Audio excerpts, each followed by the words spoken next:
Hey guys, Brooklyn here again, and welcome to Brooklyn's Book Talk. Today I'll be discussing Milk and Honey by Rupi Kaur. Now, Milk and Honey is a collection of poetry about love, loss, trauma, abuse, healing, and femininity. It is split into 4 different chapters. Each chapter serves a different purpose, deals with a different pain, heals a different heartache. And it takes us all through a journey of the most bitter moments in life and finds the sweetness within them, because, as the author says, there is sweetness everywhere if you are just willing to look. This poetry collection is hands down one of the best things I have ever read in my life. I myself deal with a lot of constant overthinking, and I often contradict myself in my thoughts and that sort of thing. And if anyone out there knows what I mean, which I'm sure you do, you will know overthinking can be the biggest freaking curse ever.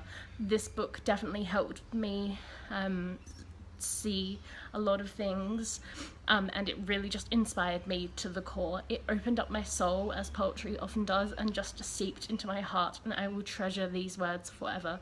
I actually was only able to read it through the ebook on the Overdrive collection because there was just so many holds on the physical copy at the library, but I intend on buying my own copy of the book as soon as possible. Well, May really, because that's when I'm doing my next big book haul.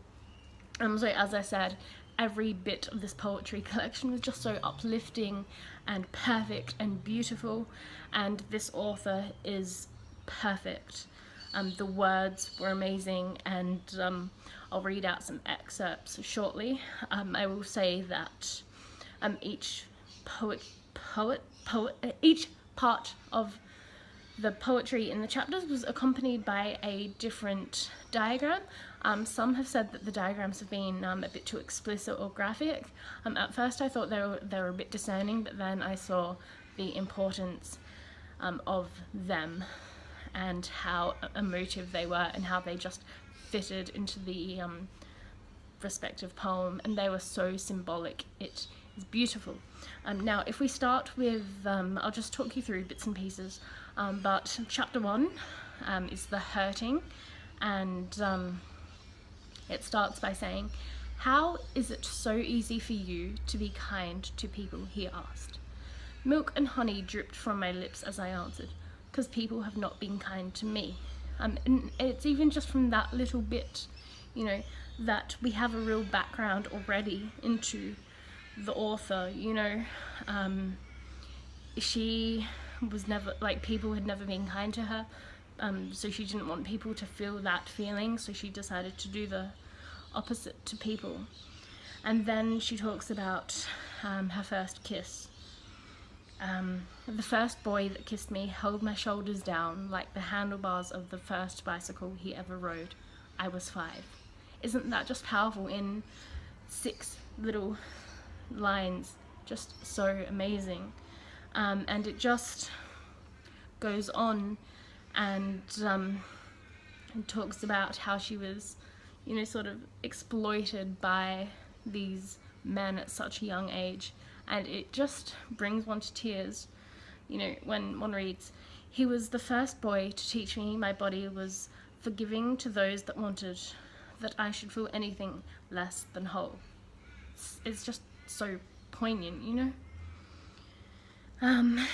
And then that part just goes on as well, just dealing with feelings and confliction and pain and torment and abuse, of course, as I mentioned before. It's just so powerful. She was a rose in the hands of those who had no intention of keeping her.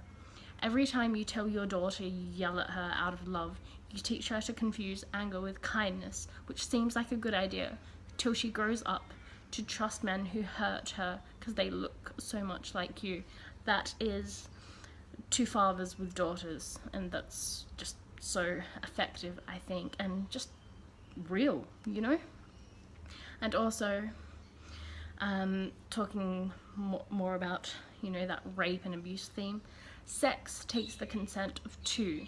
If one person is lying there not doing anything because they are not ready or not in the mood or simply don't want to, yet the other is having sex with their body, it is not love, it is rape. The idea that we are so capable of love but still choose to be toxic, there is no bigger illusion in the world that the idea of a woman will bring dishonor into a home if she tries to keep her heart and her body safe. Isn't that just sad and beautiful and powerful and effective? Just, I'm even getting emotion in my voice as I revisit these poems. I will read them all 100 times down.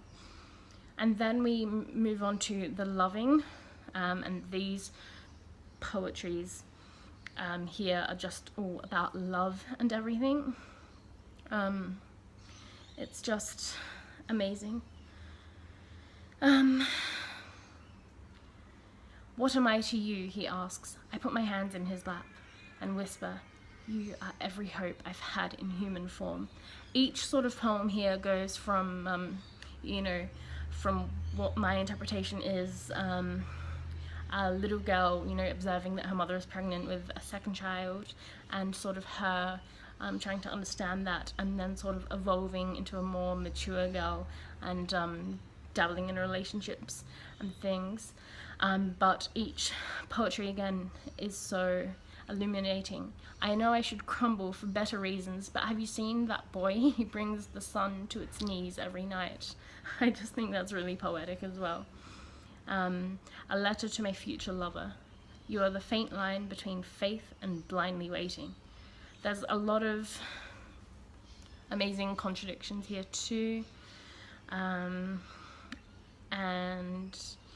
each love poetry is just really, really effective, and just full of so much symbolism. I do not want to have you to fill the empty parts of me. I want to be full on my own. I want to be so complete. I could light a whole city, and then I want to have you, because the two of us combined could set it on fire. That is just amazing, if you ask me. I'm not going to try and, dabble on about too many of these poems here, because I do think everyone should read this book. It needs to be compulsory reading altogether. This book also, as I mentioned in the little introduction, deals with healing as well. It's just gorgeous. Perhaps I don't deserve nice things because I am paying for sins I don't remember.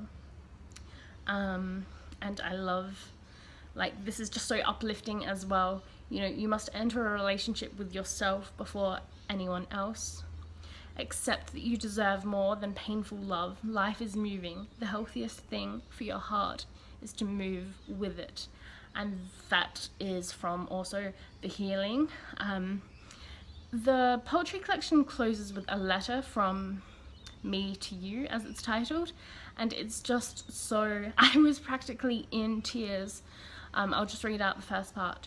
You have made it to the end with my heart in your hands. Thank you for arriving here safely, for being tender, the most delicate part of me. Sit down, breathe. You must be tired.